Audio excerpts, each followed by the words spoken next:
you know, because once you try a badass engine, there's no going back. First up, we have fuel. I need it. There we go. It looks good. Also, this is interesting. I got a Pro Glow, a Great Plains glow igniter. I'm gonna go ahead and heat the crank up. New 2mm hex driver. I needed one, so you know, got it. The winning combination last time was to put it on toast at its highest setting. Let that run and then bake it at 350 for probably another 15 minutes. Shock springs for Losi. And brothers, I recommend this engine mitt or anything you can get to put your hand on that will prevent it from burning, because that engine's gonna be damn hot. Trust me. Something I could always use. I got new shock shafts for the OFNA Hyper 7.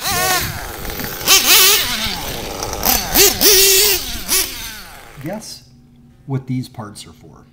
I also got a new fuel tank for the Hyper 7. He's kind of coming up on his 1 gallon for that tank.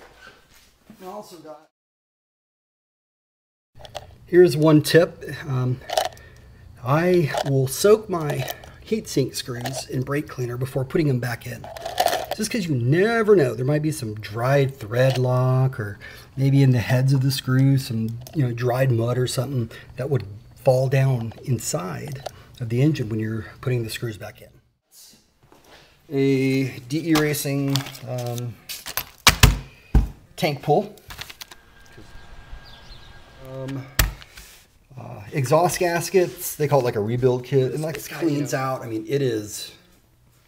If I could only run one engine, for the rest of my quote-unquote career, it's going to be a toss-up between the clocked P5 and the OS 25. Some of these OFNA blue aluminum shoes here. I'm going to also go ahead and polish up some parts. The button got a vented bell for the Hyper 7. Or it's really an OFNA one. I'm going to take it out after toast. It's nice and warm, which is good. This is going to be a mid-cycle thing on it.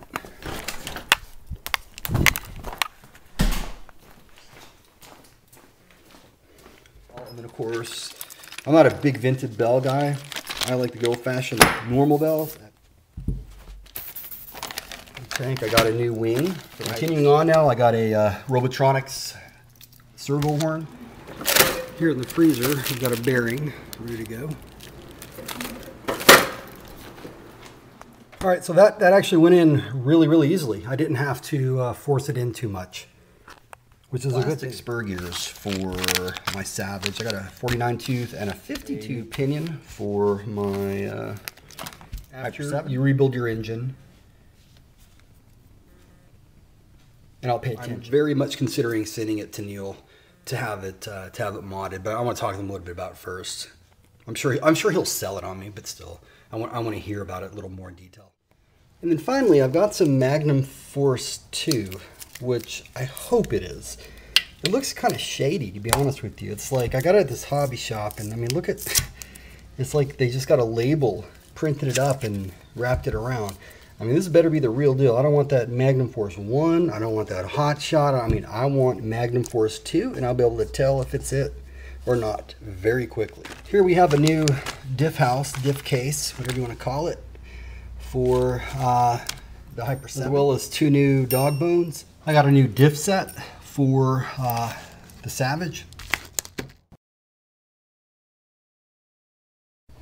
No matter what, the one thing you don't want to do is strip these screws. I don't know if there is a solution to that without fucking up your engine. I'm just telling it like I know it.